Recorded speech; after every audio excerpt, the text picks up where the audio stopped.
There's a lot going on inside a cruise ship cabin, from plumbing to heating to cooling to lighting and so much more. There are lots of things that could potentially go wrong. As I've taken more cruises, I've realised that it's well worth my time to have a check of 13 things whenever I arrive in my cabin for the first time in order to avoid problems later in the cruise. In a few cases before I put this list together, problems had arisen later in the cruise which I could have identified on day one.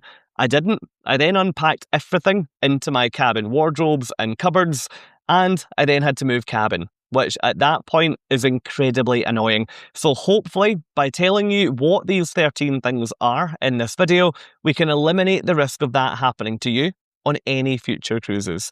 If you do enjoy this video today, then please support my channel by simply clicking both the thumbs up and the subscribe buttons. Both of these things are free to do, and they help to push my content to so many more people. So anyway, let's get started with the first of 13 things that I check whenever I arrive in my cruise ship cabin for the first time. We're talking about the beds, and the thing I check is, are the beds set up the way that I wanted them to be and the way that I requested them to be online before I boarded the ship? Usually at the point of making your cruise booking, you'll be asked which bed formation you would like in your cabin. You can choose from either a double or a queen format, or a twin format in most cases. That means that whether you travel and share a bed with your travel companion, or if you sleep separately, you're going to have absolutely no problem at all. I have had a few occasions where I've turned up to my cabin, I've walked through the door and thought, we booked this as a twin cabin, but it's actually set up with a massive double bed. If I'm cruising solo, then that's absolutely not an issue. And in fact, if I'm solo, I would rather have the larger bed. But if I'm cruising with friends, I would much rather have a twin setup. It's usually a very quick fix, and it's something that your cabin attendant can change pretty easily. They'll usually propose that they make the change later that day. You might find that when they do the evening turndown service, that's when they'll propose changing the beds. It's really no big deal, but all you have to do is check the bed formation, and if it's not correct, just speak to your cabin attendant on day one of the cruise. The second thing I check on the topic of beds is whether or not my suitcase will fit underneath my bed. This is one that new cruisers aren't really too aware of, but most cruise ship beds will be high enough to allow luggage to be stored underneath. Now, you're not going to be able to store your full suitcase under there, but when it's emptied, it should slide under the bed, absolutely no problem at all. I would say in my experience, about 95% of cruise ship beds will allow for luggage storage underneath.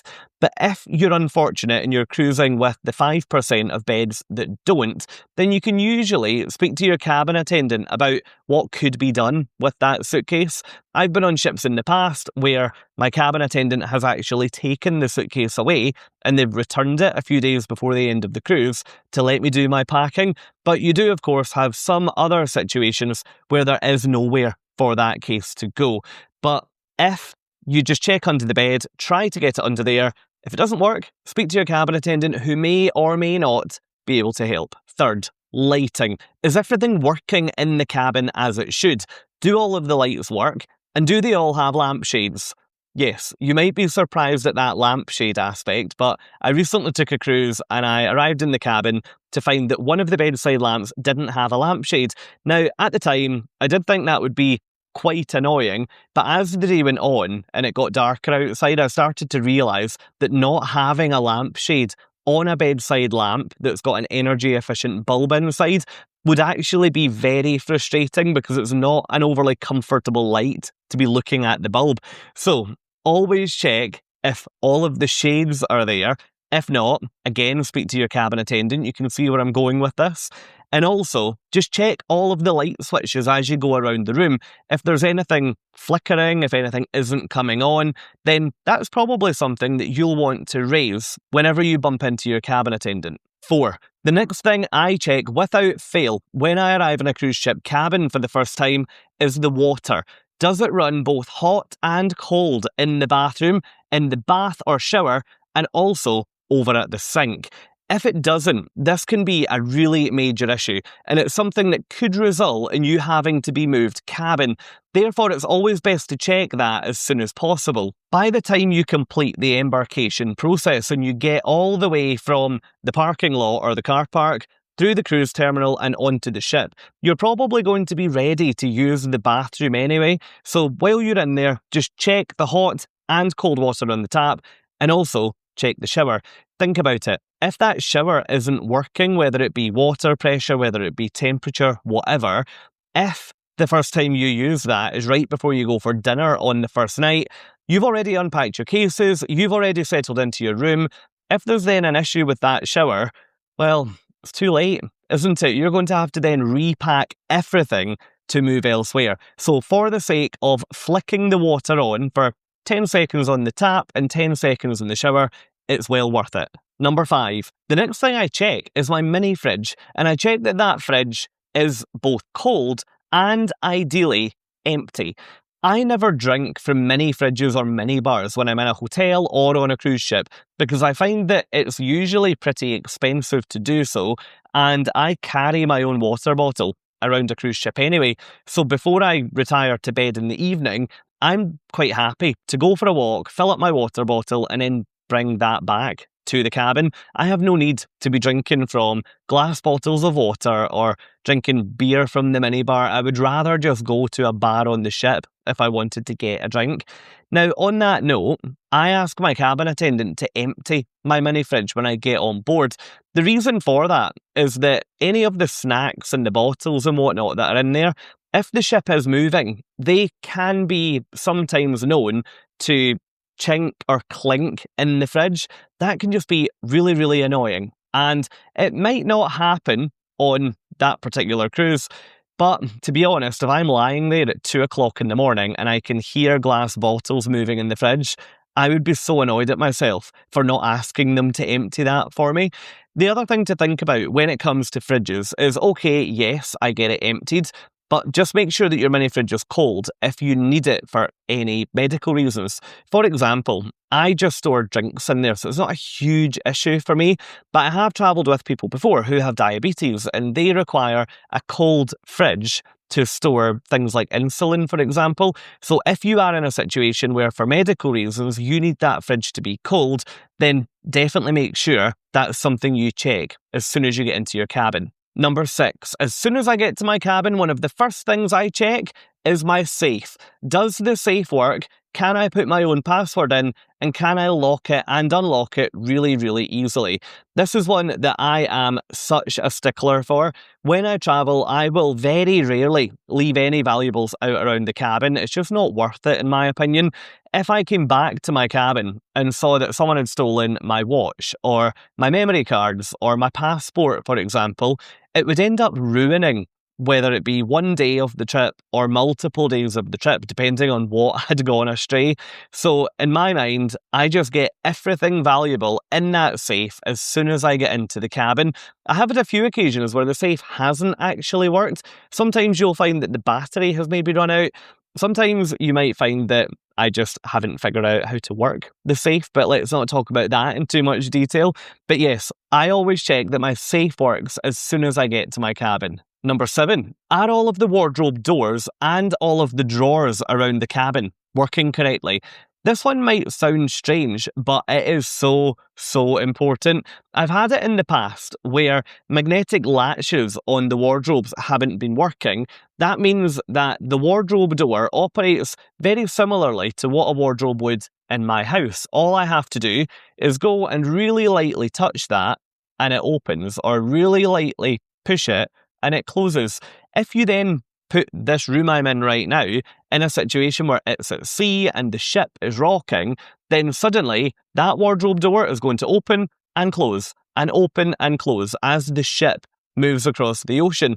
That gets very annoying, I can tell you, at 4 o'clock in the morning when you feel as though you've seen every hour of the clock because you keep hearing that wardrobe door or that drawer beside the bed opening and closing. Now, this obviously isn't one that if you alert the crew, they're going to come and build you new furniture. Of course they're not. But this is one that if you check it and if you see an issue, you can just do your unpacking slightly differently in order to compensate for the fact that some of these things aren't working. For example, if you find that drawers beside the bed are opening and closing quite easily, then it usually helps to pack them quite heavily or pack them with heavy items to weigh them down a bit. Simple things like that can really, really help, especially if it is something like a bedside drawer. So yes, number 7, I always check all of the doors on the wardrobes and the drawers all around the cabin to make sure they're all okay. Number 8, if I'm lucky enough to be cruising in a balcony cabin, I always check that the door works and that the seals all around the door are intact. I've been on cruise ships in the past where the seals around the door are not intact, and what then happens is you get a very loud whistling noise anytime that there's wind outside. If you've never taken a cruise before, you'll often find that when the ship is at sea or travelling between the ports, you're going to find that outside is typically pretty windy because you're in the middle of the ocean and you're also moving in one direction, so there will typically be a wind out there. That can be incredibly frustrating if you don't check that, and then at night you hear this really loud whistling noise. So for the sake of a 2-second check, always just do a quick visual check around the door, make sure that the seals are all okay, and I always check other basic things like, does the balcony door lock and unlock, and can I open it and can I close it? It's really, really straightforward. Number 9, staying on the topic of a balcony, do I have the right furniture out there?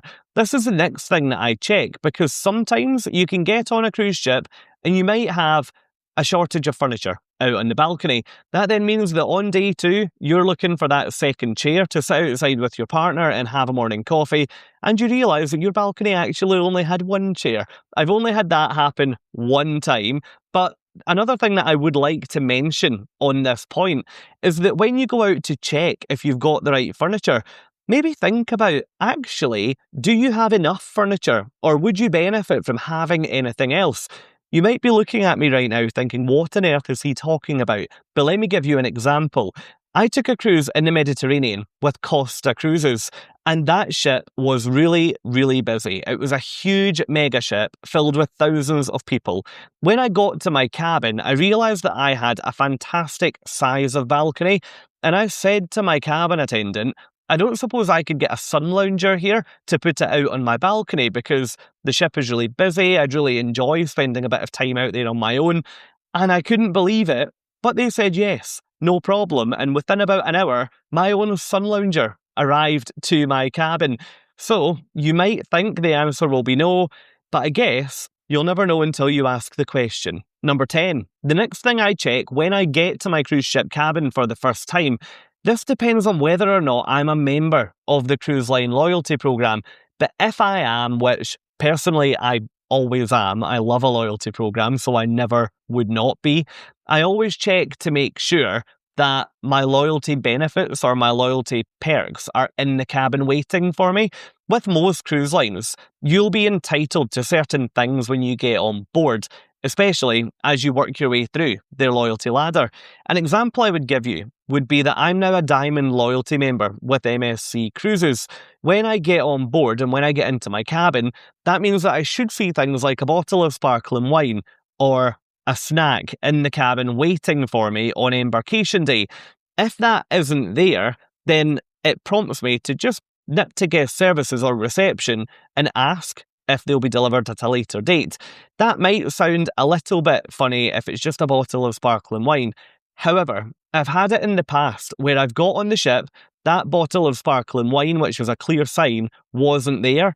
I didn't mention it, and then when I went to book my other loyalty benefits, for example, spa access or a specialty restaurant meal, I was told that actually I wasn't registered as a Diamond member and therefore I couldn't get the benefits. So I had to go to guest services with my emails and with my previous bookings to confirm my loyalty status with MSC Cruises.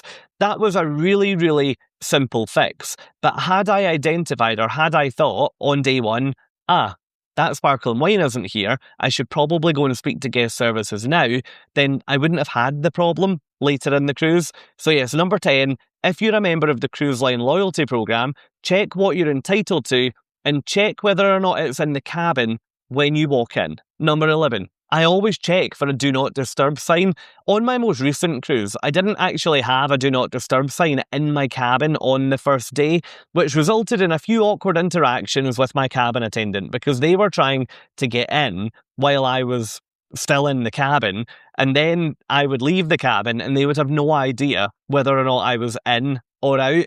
I always use that sign quite religiously, actually, to communicate with my cabin attendant to let them know if the coast is clear and if I'm out, or if I don't want to be disturbed. It's so much easier to use the sign than to constantly be jumping around the room every time they knock the door to try to come in and service the cabin. So I always check if that do not disturb sign is there, and if it's not, I request one, and it usually will arrive within 10 or 15 minutes. Number 12, and this one is not glamorous at all. The next thing I check when I get to a cruise ship cabin is whether or not the toilet flushes okay. If you haven't cruised before, then you might not be familiar with a toilet system on a cruise ship. I guess that's totally fine for you not to be. Toilets on a cruise ship operate using a vacuum system, and they can be a little bit more temperamental than a toilet system at a hotel on land. For example, things can get stuck, pipes can get damaged, the maintenance team can have to come and look at the toilet, and the toilet is actually the reason why I've had to move from multiple cabins while I've been out on ships. So when I get into the cabin, I always just go in the bathroom and flush the toilet. If it flushes and it's all okay, great. If it flushes and it keeps making that really, really loud suction noise, then I phone maintenance and I get it looked at. Or if anything else is going wrong with that, I phone maintenance, because I would much rather identify a problem with the toilet when I first walk in, rather than either when I've used the toilet or when I'm ready to go to my bed in the evening. So, number 13, what is the final thing I check when I get to my cruise ship cabin for the first time? Before I tell you, as I mentioned earlier, please remember to click the thumbs up button and also the subscribe button, because they massively, massively help me. And at the end of the video, I'm going to link you over to another video that I think you're going to enjoy. But the final thing that I check for when I get to my cruise ship cabin for the first time is a daily schedule. So many people think that all of the activities on a cruise ship start from day 2 or the first sea day or whenever, but the reality is all of the activities and events begin as soon as they start embarking guests for that cruise. That means that you might actually miss some events that have taken place early afternoon if your embarkation slot is, for example, 3 p.m. So it's well worth finding your daily schedule, checking what's on, and then planning your day so that you don't miss anything. If there's not a daily schedule in your cabin, there's a chance that you're cruising with a cruise line that has a digital daily schedule. So if you've got a mobile app, for example, or if there's a QR code in the cabin, then just either download the app or scan the QR code and you should find everything there. So that's it. That's the 13 things that I check every time I get to a cruise ship cabin for the first time. I hope you found this useful, and I hope it's going to help you on your future cruises. If you have enjoyed this video today, and if you've found these tips useful, then why not come and join me over in another video. Over here, I tell you about some of the biggest cruise secrets that the cruise lines are not going to tell you, but some of them will save you a lot of money. Thank you so much for watching this video, and I'll hopefully see you over there next.